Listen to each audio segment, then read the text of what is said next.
Welcome live, everybody, to the second ever episode of the Hoop Report, the NAIA Women's Basketball Podcast. I'm your host, Manuel Buroz, and I'm very excited that we have another coach's interview here. Coach Markell Cox has joined us from the University of Health and Science Pharmacy. Coach, thank you so much for joining me and joining us here on revival of this platform. We're really excited. I know, just to give people a little behind the scenes, you've been one of the most communicative coaches with me on social media and all that kind of stuff, letting me know how excited you are and how willing you are to help along with other coaches out there. So I want to first and foremost give you your flowers for that, and I appreciate that so much. But thank you so much for joining me. Thank you. Thank you so much for having me.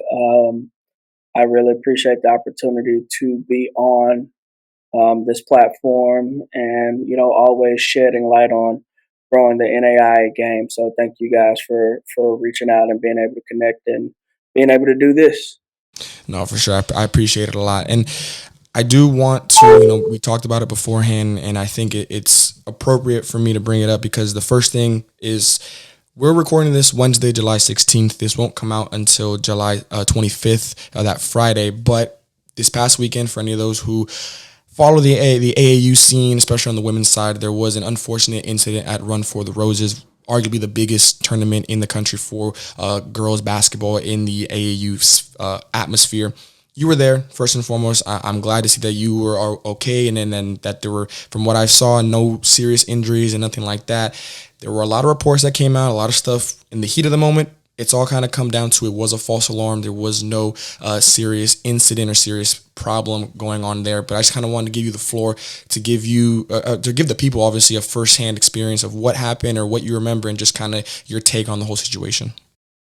Yeah, sure. I don't really want to delve too deep into it, but it was definitely an unfortunate situation and events. Run for the Roses always puts on a world-class event. It is the biggest event of the summer, and it was just a series of unfortunate events and how it kind of came about. I know player safety and spectators and coaches' safety is a priority of theirs, and I just really felt like being able to evacuate everybody and secure the scene with so much uncertainty.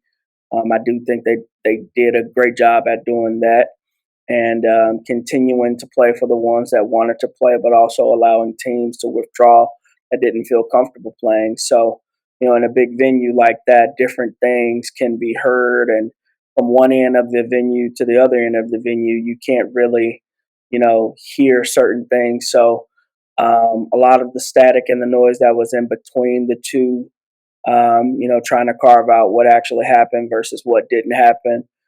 It's all noise, but at the end of the day, the number one thing is everybody's safe. And it allowed the opportunity for them to put in different security measures that weren't already there to move forward with the event. So, fortunately, I pray and I hope everyone is still safe, and hopefully it didn't traumatize people too much to where they wouldn't want to go back to that kind of event. But also, I'm grateful for them acting fast and being able to secure everything and make sure everybody was safe in the end. No, absolutely. And again, I'm new in the sense of this side of for women's basketball, but just from the little bit that I've seen, obviously Run for the Roses is one of the premier, like you said, organizations and tournaments. And again, safety was number one thing, and no one can say that they were not safe in what they were able to do in that split-second decision. Whatever happens, you want to make sure that the kids are safe, the parents are safe, everybody. And I do want to shout out also the local authorities. From all the reports I saw, the speed, the efficiency that they were there was very, very, very, very top tier. So I wanted to give them their appreciation as well. Speaking of the next level, obviously that is the point of Run for the Roses. Going on to that next level, Coach, we're going to talk about your season last year, and obviously it's no secret, it wasn't the year you wanted to have it in your first time at the helm at UHTP. Last year was 6-22. The team went 6-16 in conference. But what a lot of people don't know, or maybe didn't know until I just mentioned it, you had just gotten the job. Like, you literally got called in June of 2024. And for those, and that's kind of where I want to start, for young coaches such as myself and such as others that may be out there listening, or, GAs or anything like that, can you shed a light on just the hardness of taking over any program, let alone a college program, in the middle of the summer, in the thick of June, for what could to come in the fall? Yeah, so I've been known to be a program builder. That's kind of where I've laid my hat in the industry, which means I'm going to take a few losses and a few more lumps than everybody else taking over a program that may have a decimated roster, or may not have won the year before, or different things like that.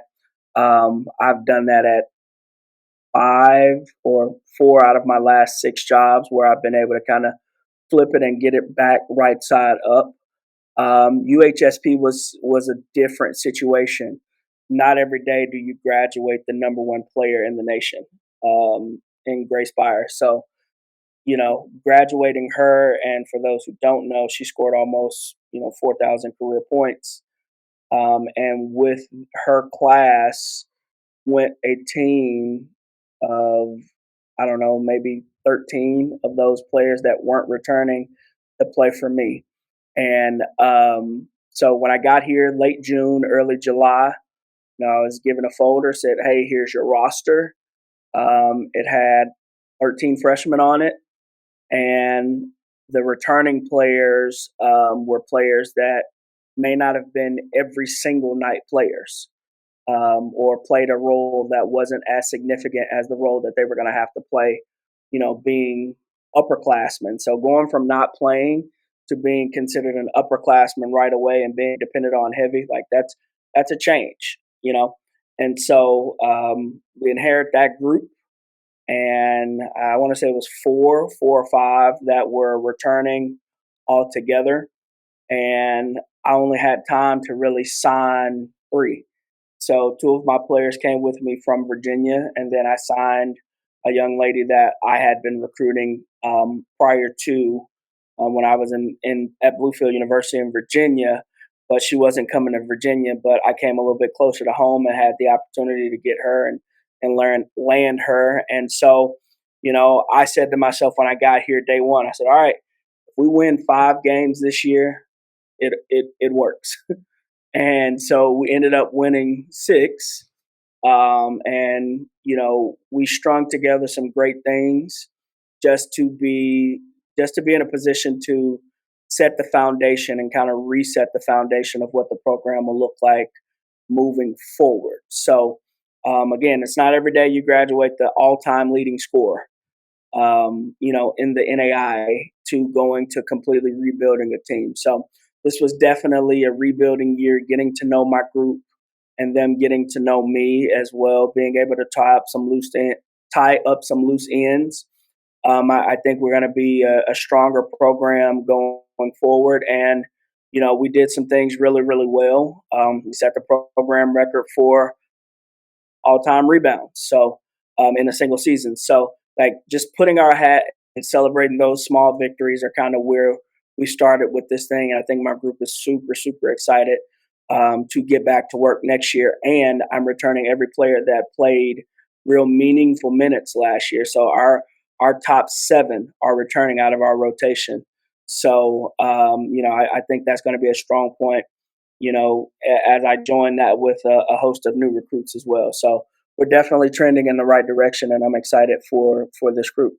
Well, I'm glad to be able to have a program builder, as you've described it, because I think that's a lot of kids, or young coach, I should say, their philosophy. They love the idea of building up a program. They love the idea of being able to say, I built this. Whether I'm here when it gets to that highest point is a different story, obviously. But You see a lot of these kids, when I was younger and playing the video game, I love to build these franchises, build these teams. A lot of these kids is kind of how they started with a lot of the coaching stuff. Why did that kind of draw to you? Why was it being a program builder and being someone that sets the foundation for, like I said, sometimes you might not see the end goal, but you know that you were a part of the beginning of it. Why did that draw you when you started becoming a coach at the college level? My first head coaching job, I took at the age of 24, turning 25, and I was tasked with restarting a program completely that had been decimated and dormant for, I don't know, maybe 10, 15 years at that point. And so that kind of started the rebuild kind of mode. And so being able to specialize in that in my career, I've kind of built my brand on that, for lack of better words. It's not always exciting. It's not always glamorous. You're gonna take some losses, and like, man, is this really worth doing? But in the end, it is rewarding being able to get the programs like back on track in a short amount of time. For me, that's been the best way for me to go about my career, because I've been a head coach going now into year 10. And I've been fortunate enough to be the captain of my own ship for 10 seasons, and knowing where to start has become a skill set, versus a first time head coach, or a head coach that's only been on the highest level, or different things like that. I can go in and assess the problems right away. And based on whatever the university provides, being able to kind of help turn that situation around by just reestablishing different cultures and reestablishing different identities. Here, it was a little bit different. They were coming off of a winning season, but that team did not return. So this is a fresh build, and we had the opportunity to come in and, hit the ground running as far as getting 14 freshmen acclimated to playing college basketball, because they don't know what they don't know, right? And so I had to understand as a head coach that I've been a program builder, and it's been so many years of doing this and seeing so many repeated patterns where, like, okay, here's where we start. Let's finish it this way, and let's see if we can build on it going into the next year. So, just being that program builder has allowed me to really get down into the weeds and problem solve, which is what I like to do the most. I completely see the skill in that, and being able to do it for 10 years is definitely not an easy task to do, because some people, after, like you said, a couple of rough seasons, they could definitely be like, this isn't for me, and I don't really want to continue to keep doing this. But then my next question becomes, kind of going towards the season that was last year. How do you go about relaying those messages to your players? Because obviously, as a player, even if you're a freshman or transfer, whatever the case may be, you want to win. You want to win right away. You want to try and be competitive off rip.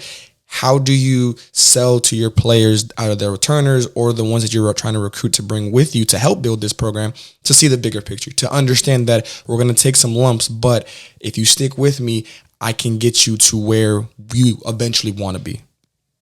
Well, number one, you have to set a standard and make sure the standard is the standard, no matter if you're up 30, down 30, losing every game, or winning everything. No, the standard is the standard. That's number one. So being able to set a foundation and set the piece up for the bigger picture, while also filling in the small pieces of the puzzle. Bringing this group together, they didn't know me from a can of paint, and I didn't know them. And the one common thing we have is basketball. Well, I lead with love. Sometimes it's going to be a little bit tough love, but leading with love and being able to try to establish those relationships and let them know, like, hey, my goal is for you to graduate. My goal is for our program to be successful in the long run.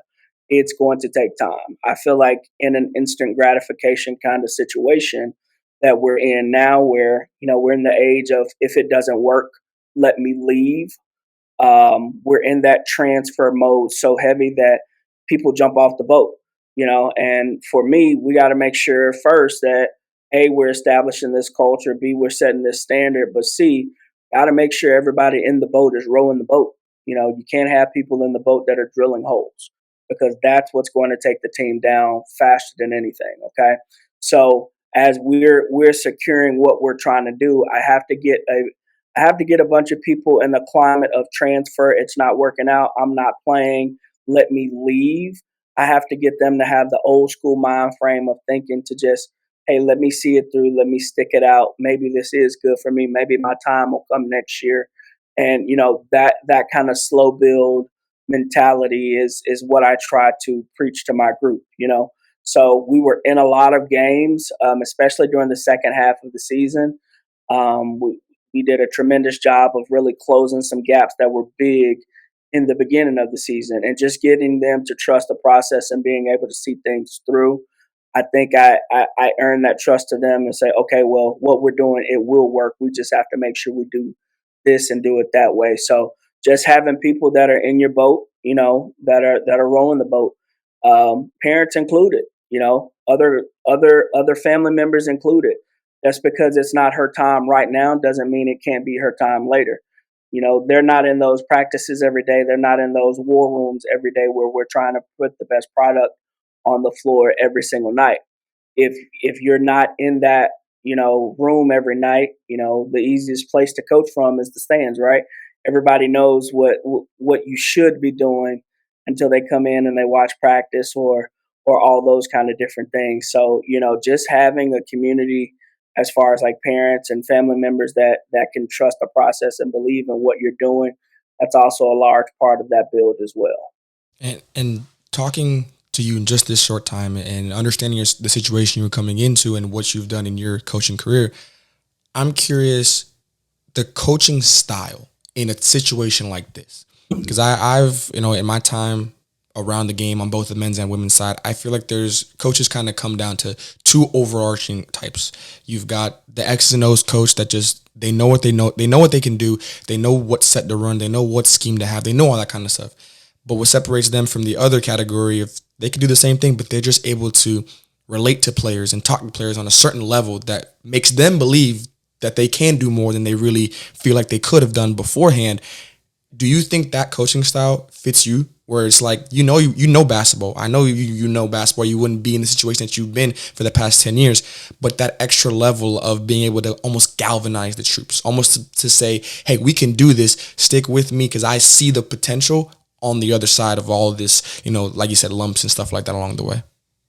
Absolutely. I want to go to war, lace the boots up. We're going to take on anybody any given night. Like that's me. And I'll walk in the locker room and tell my team like, hey, make sure everybody that's, in this locker room is in the boat today. Like, if they're not rowing the boat, let's make sure we get them out of this boat, but I'm more, seeing it and taking it head on than most people are. I'm not easy to play for. And I'm okay with that. I know everybody can't play for me because some of it's demanding. It's never degrading. It's never disrespectful.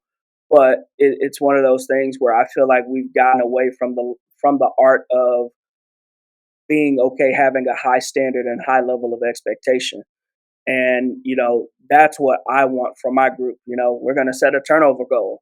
Hey, we don't hit that turnover goal. Don't be surprised if we don't win. We don't get the results. So, I'm big on talking about, preparation. So making sure my team is always prepared to go to battle. Like, once we're prepared and we execute, that equals that excellence, that equals those wins. And so even if they don't always equal wins, it puts us in better situations to win. So, I've been coaching a total of 13 years and, the game has changed from year one to now, and you have to continue to meet the players where they're at. But it's more so getting them to speak your language, and you're learning what gets through to them at the same time to have them to want to fight for you. And so, those end of the year meetings, it's like, hey, you coming back? You want to try to do this thing again? And just to have the majority of my group like, yeah, like let's do this again. Like they saw the potential in what we could be because we were in some games where most people would have questioned, a 6-win team being in these games. And so they just started to believe, and I feel blessed and privileged to have such a great group. No, absolutely. And it is nothing more satisfying or more gratifying as a coach when you realize that these kids were the kids that you thought they were. Because obviously, you recruit kids on more than just the game. You recruit them on their personality, where they come from, that kind of stuff. And sometimes you're going to miss. Sometimes you're not going to get exactly what you thought. But when that exit meeting does come around and they're saying, no, I want to do this again. This was great. This was awesome. You see that fire behind them. It's definitely just a different type of feeling. Obviously, you mentioned that second half of the year, better overall, and not just competing, but getting those wins. There was a point where you guys went on a 4-game winning streak, obviously the longest of the season. And in that 4 games in about late January going to early February, you all did a great job at scoring the ball. 78.5 points per game. You held teams to just under 64 points per game at 63.8. And you had an average win margin in those 4 games of 15 points. So they were not close games you just got out. They were convincing wins of multiple possessions. What to you was different in those 4 games? In that middle of the season where could be the dog days sometimes, you got certain things going all over the place. What did you see from your team specifically that allowed them to perform and show you that it's coming? You just got to give it some time and let it cook a little bit in that oven. Yeah, so honestly, it's just staying true to the process. It's everything that we do on an everyday basis. There was no special recipe. There was no rah rah kind of message. It was only let's continue to get to the weight room. Let's lift our 3 times a week that we lift. Let's never miss a Monday lift. Let's make sure we're watching film and we're doing what we're supposed to do, and we're doing it our way. And when teams really kind of hit that brick wall where the bodies are breaking down and different things, I think we did an excellent job as far as with our strength and conditioning staff being able to keep our foot on the gas in the weight room and letting those things kind of all come together. And just to see that it took one. Well, when one turned into two, it was like, okay, well, maybe we can do this. And we actually put ourselves in the month of January in a playoff push when we had such a rough first half of the season.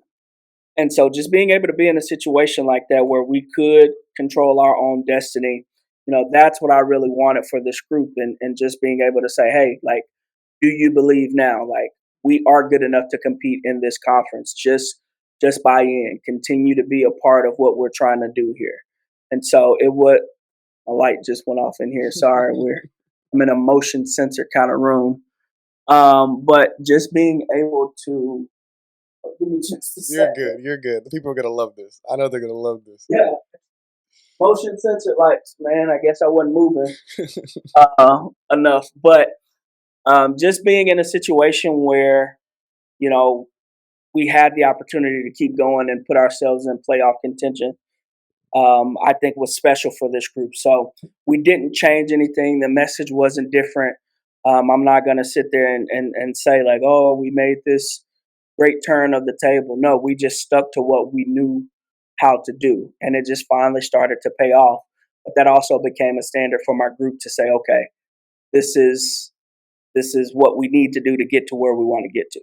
And you talked about the American Midwest, and I definitely want to talk about that conference because I feel like it's definitely underrated.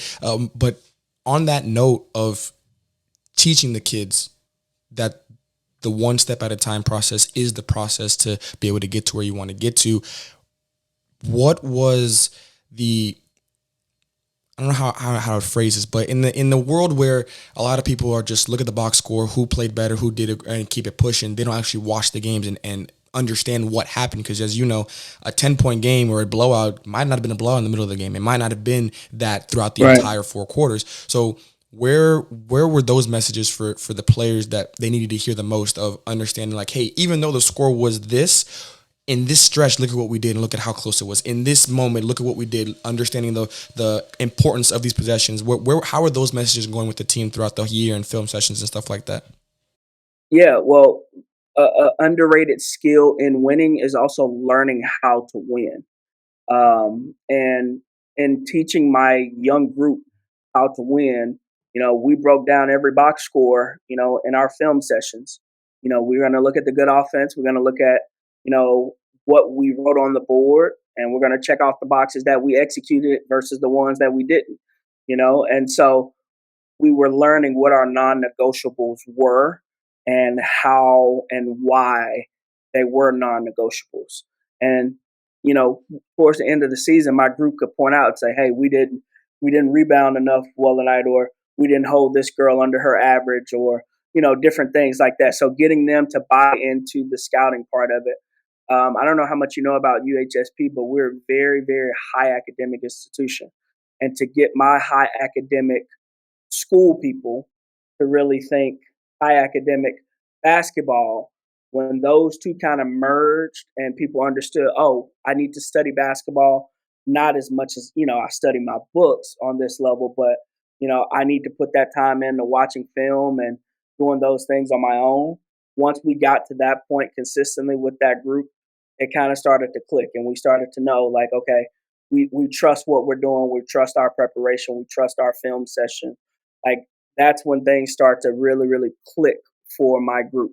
And so, being now a senior heavy team, like any of my seniors could take over at any moment. I go back to the game, and we talked about the AMC. Go back to the game against William Woods. We lost at home, being up in the last minute, minute and a half, learning how to win. We needed to learn how to pull games like that out. Well, we go to William Woods and we play them at their place. We're down 18 in the third quarter. I sub two starters for my 6 and 7 person off the bench, and they bring us from down 18 to taking the lead going into the fourth quarter. Well, we're going to rock with you because you've got it figured out. But it also puts in perspective, it can be anybody's night, and we're not afraid to play anybody. So, putting my players in the best situation as far as a group goes to say, hey, let's try this group. I think this group can get it done. They went in there and they proved that they could hold the reins. And by the time they needed subs, two of my starters were ready to go all over again. So just being able to continue to try to build in such a difficult conference, is special, but it was definitely hard to do in year one. I'm just excited about this group going into year two.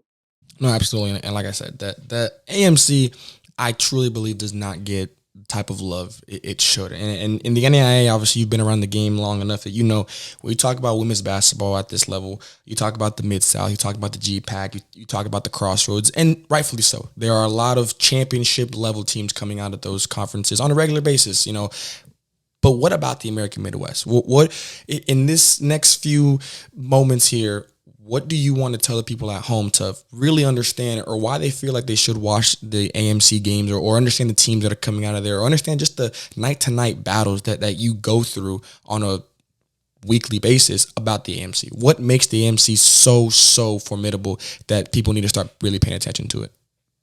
I just think it's our level of competition to the point where anybody can win on any given night.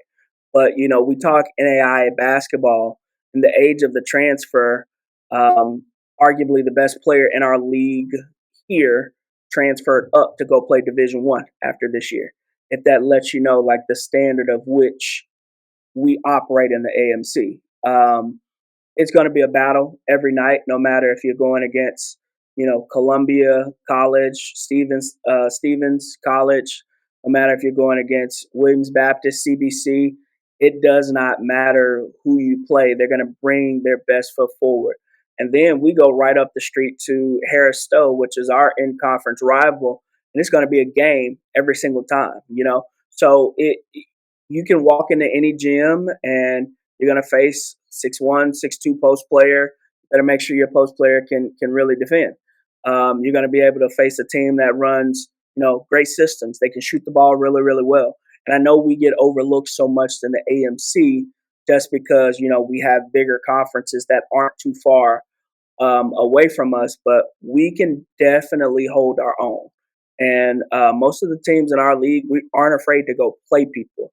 And so some of those better conferences that you name, like, some of those people don't want to go play other good teams until it's late or until they get in conference play. Notably from schedules in my league, our people are willing to go play people. So that's what makes me excited about it. So including myself, like, I'll take my team and we'll go to war against anybody because I trust my group. Screw the win or the loss in that situation. I trust my group's level of readiness and preparation to at least go in there and put on a good show. We're going to show good regardless of the result. We're going to trust what we're doing. And, I think the AMC is primed for, growth and 3 or 4 teams making a national tournament one day. So I'm excited about where our conference is going as a whole. Absolutely. And on the last question for the AMC, if you would describe it in terms of play style, I know there's a lot of conferences out there that say, oh, we play very different. Some teams are more post heavy, some teams are more offensive focused, defensive focused. And I think every conference to a degree has that. There's no conference that's just strictly just one type. But if you did have to say it, whether in a word or in a couple words, what play style best describes the AMC, what do you think that would be? It may sound cliche, but it's balanced. Um, we play extremely fast.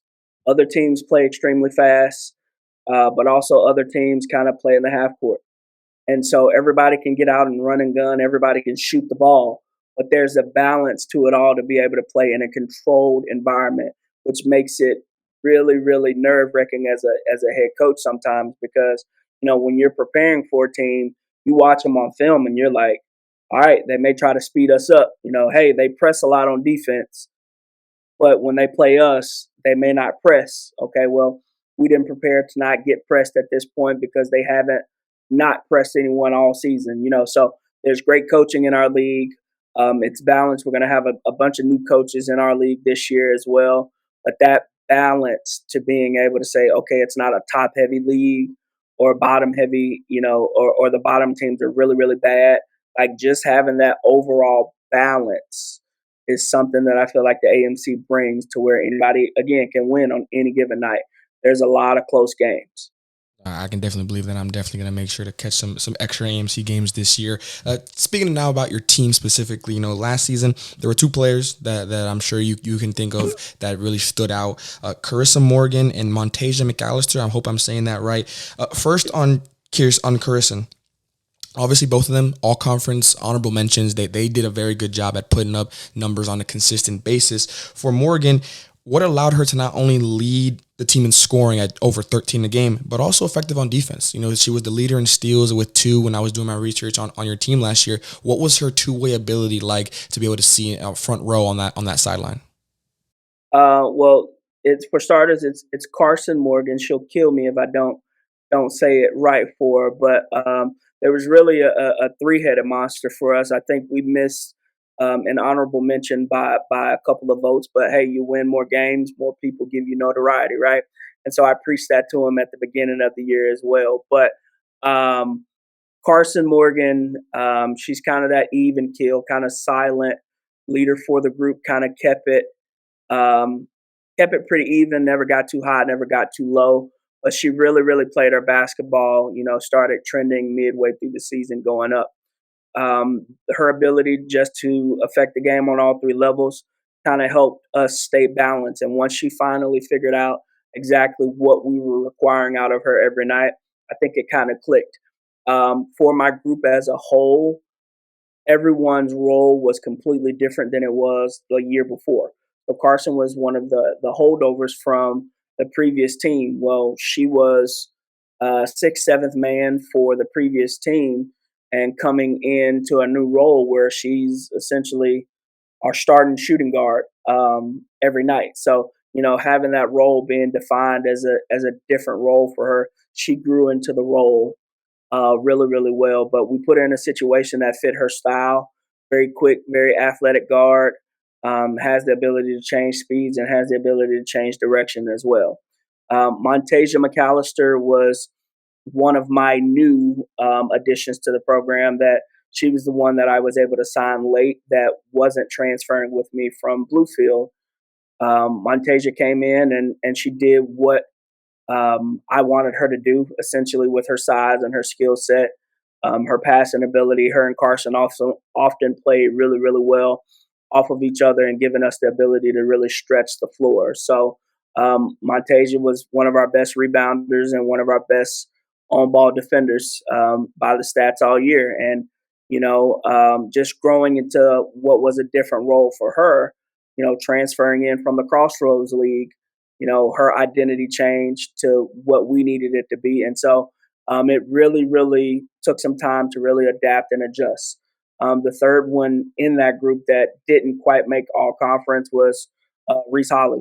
Reese averaged right under a double double.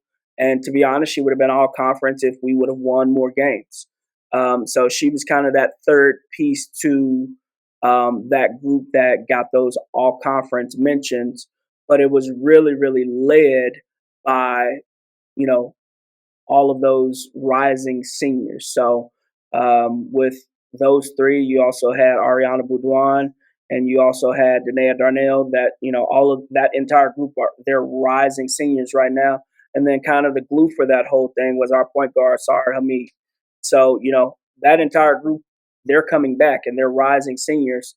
And through experience, I feel like that group put us in the best situation night after night to be able to be as successful as we were, able to be later on in the year. So I think that nucleus was really, really strong for us.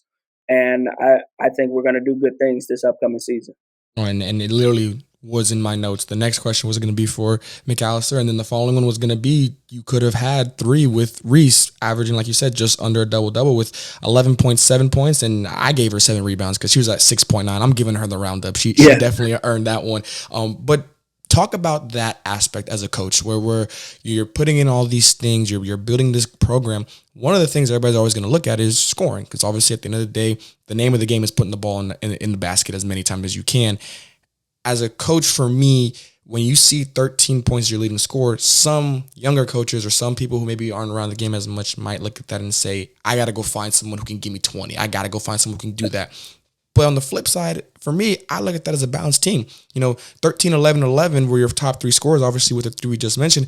But your next leading, I believe, was 9. And I think you had maybe 2 of them that were doing that. Talk about, as a coach, when you're putting in a whole new system, a whole new foundation, the importance and the just excitedness of having a balanced team offensively where you have just so much possibilities to be able to score the ball. Yeah. For us, again, the system that we play, it can be anybody's night on any given night. So, like you said, having that balance to the group really, really helped us. And again, I talked about that William Woods game. That game, Ariana Boudouin and Danae Darnell took over for us and really, really led that charge on our way back. Well, we play Stevens College on a night and Reese Holly goes for 20, 23, something like that. And then, we look at the end of the season against Harris Stowe. Danae Darnell goes for 15, 20 that night. So just having the ability to score and realize, okay, we can do this every night it's a skill for my group. But putting them in the situation to be able to be successful is something that I feel like I pride myself on doing when we come to laying the foundation for the group. So I think the group did really, really well being able to be a balanced group as far as scoring goes, and I'm excited to see what they do, this upcoming year. Before we transition to this coming year, I do have kind of the last one, kind of to put a bow and give you the floor to put last season into the history books and start moving forward into next year. I don't think, to be a program builder like yourself, it's very important to keep the perspective. I'm sure that's kind of been the biggest thing in your career that has really been the most constant thing. So what's your perspective on last year? There's no such thing as a bad year, especially when you're just trying to build something at the new place that you are at. What was your perspective, and what perspective do you hope that the players have that are coming back this year going into this season? Well, number one, I really truly love my group. I brag about that to other coaches when I'm talking. I'm like, man, I really love my group. Like it's fun to coach that group. Um, I've been in situations prior to where it hadn't been as fun. It's like, man, let's just get this year over with and let's get on to the next. But I truly, truly enjoy my group. I love them to death. I call them. We talk all the time. I check in on them just to make sure they're good. No matter what it is, it goes beyond basketball. But I don't feel like last year was a failure. I felt like we just couldn't string it together for 4 quarters yet, with youth and with lack of experience. What the box score won't show is the number 1 team in our league came in here. We lose by 8, but we were up by 5 at half. The number 2 team came in here and I want to say we were down 2, down 3 going into halftime, so we were trending in the right direction and the buy-in was there. And what I think that um, what I think that I learned the most from this group is I had to get back to teaching more than I've had to teach in a few years past, which is okay.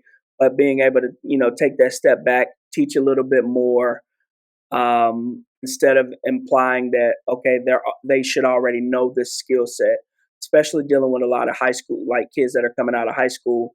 Not every program in high school or AAU program is built the same, so I had to do a lot more teaching. We had to do a lot more individual film sessions just for people to understand, but when they got it, they got it. And so those are things that I'm excited about going into this next year. It's like I don't have to teach as much because the majority of the group is coming back, but also, hopefully, prayerfully, we don't make the same mistakes that we did last year.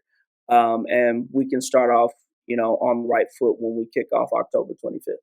Absolutely. And, we talked a little bit about it. We've kind of talked on the edges about it, but you said it before, and it was going to be a question on my notes. In the day and age we live in now, where the transfer portal is a thing, transferring is a thing, a lot of these players want it fast. They don't necessarily want to wait and kind of get through the development part of it. You're returning, along with the 3 we mentioned, that is going to be about 35 points per game between those 3. You have 11 other returners. What or how, in a world where I'm sure a lot of your players probably got those opportunities, people probably did reach out to them, whatever the case may be, what did you tell them or what did you do that really just left an imprint? In like I said, in an era where the what have you done for me lately mindset is everywhere, what did you do to kind of fight that and say, understand what you can do and really say, I was a part of this at the beginning when no one wanted to be? Yeah, well, I think I'm very fortunate to return, I believe, 13 or 14 from last year's group. That doesn't really happen in today's age, but honestly, I laid the foundation early. My staff and um, I was upfront about the transfer portal. I was upfront about the transfer numbers. I was upfront about, hey, if you want to go somewhere else, I'll be the one to help you go somewhere else if this isn't a fit, because I know everyone didn't sign to play for me. So I believe, leading with that, letting them know, like, if you want to go somewhere else, I'm going to support you in that. I think it in the back kind of countered to, okay, well, like, he loves us enough to let us go somewhere else if we want to go somewhere else, but also, checking in every day, being able to stop by and have a conversation with your head coach, and we can shoot the breeze or whatever it is, and just kind of foster those relationships. I think it also helps. It also helps that we have an extremely prestigious institution academically. So, people want to be a part of this culture of what we're doing as an institution. So, if you've never been on our campus, if you never looked our campus up, take a look at it. We have one of the nicer campuses in all of NAIA. We're going to have one of the nicer facilities in all of NAIA. I'm fortunate just because this is the best facility I've ever been associated with in my 13 years as a coach. So I think just a part of that is how comfortable they feel in the program. Knowing that yeah, I'm gonna leave with love. It's going to be tough love most of the time, but also I'm gonna shoot it straight to them. And so if they wanted to leave, they had the opportunity to leave and go somewhere else. But the grass isn't always greener on the other side. The grass is greener where we water it. And if you don't water the current grass that you're in, like you're just gonna go over to the next place and you're never gonna see the result that you want because you didn't take the time to really invest where you were. So you really, really got to bloom where you're planted. Coach, I really hope someone else aside from me caught that bar that you just landed, because that was a good one. We're gonna have to definitely write that one down. I have to put some merch on that one, because that was a good one. And I commend you for being honest, because I do think a lot of times coaches get a little too focused on them, in the sense of it's okay for sometimes a player maybe does outgrow or they have better opportunities, and to say, hey, I understand I did what I could for you, but the point was for you to play at the highest level, or to play as long as you can play wherever that is. And it might not be here, and that's okay, but understand that there's no hard feelings. The point is for the players, and so I definitely commend you to be able to do that in a world where it might not be such a common thing. I got two more questions here for you. The first one, without giving away too much, I'm sure you want to keep some of it on wraps. You did bring in 7 players. What about these 7 players really excites you for adding in, like you said, you already got the foundation, 14 players coming back, and you add in 7 that you feel are going to be just perfect plug and play players. What about these 7, just as an overall recruiting class aspect, are you really excited about for them? Competitiveness comes to mind.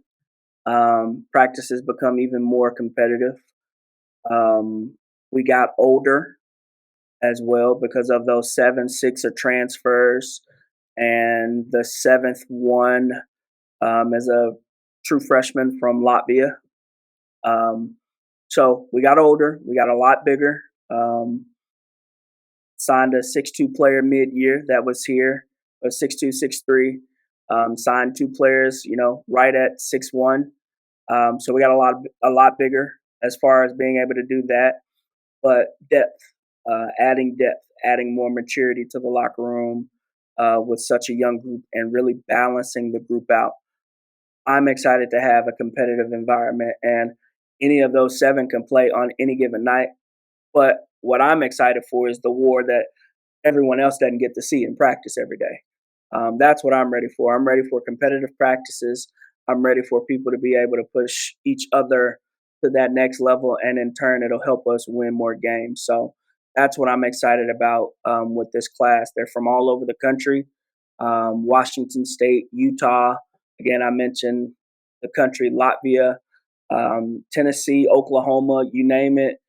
We got a couple from we have one from Illinois, one from Colorado. Like, they're from all over the country. So just being able to bring in competitiveness, especially with being so transfer heavy in this recruiting class, I think it's going to help us in the AMC. So I'm not going to say we're going to be a dangerous team or anything like that. I don't believe in doing that, but you can bet we're going to compete.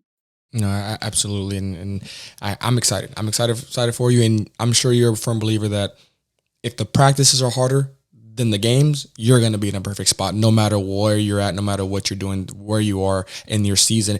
The last question I had here was a why question. I know I sent you the questions ahead of time so you can see what I was going to ask you.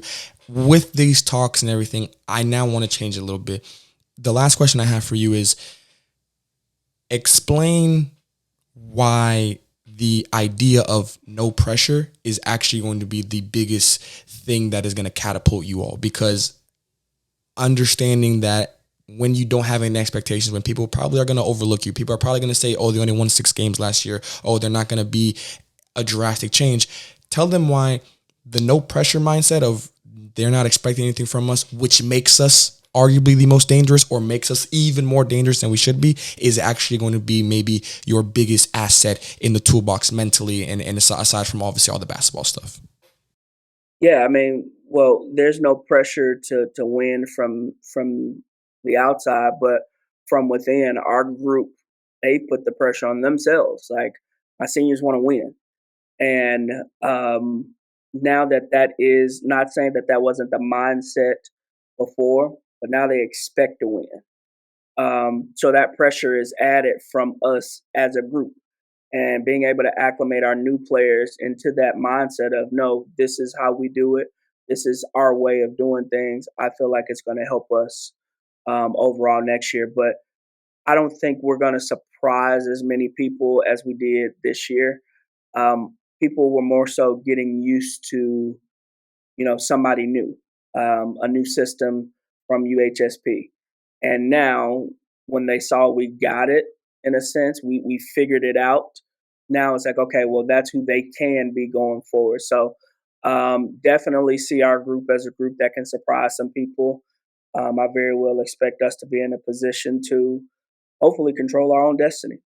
No, absolutely. And at the end of the day, as a coach, That's all you want. You want to be able to control your own destiny. You want to be able to have a say in how your season ends when it eventually does end. Coach, thank you so much for the time. It was truly enlightening just from a personal standpoint. Again, a young coach understanding that to get in this game, you might not get the situation you want every single time off a rip, but that doesn't mean it can't end up being that and you making a 10+ year coaching career. So I really appreciate the time, and I'm excited to cover you as well as the entire NAIA, and again, giving more love to the AMC because they definitely deserve it. Absolutely, and I appreciate it. And if any any players that watch this or any young coaches that watch this ever want advice, I'm an open book. I'm always willing to give advice and give an unbiased opinion if you need one. But, like I said earlier, the grass is only green where you water it. And at the end of the day, you got to bloom where you plant it. Absolutely. Thank you so much, Coach. I appreciate that. Thank you, everybody, for joining us on this edition of the Hoop Report NAIA Women's Basketball Podcast. We'll catch you guys in the next one.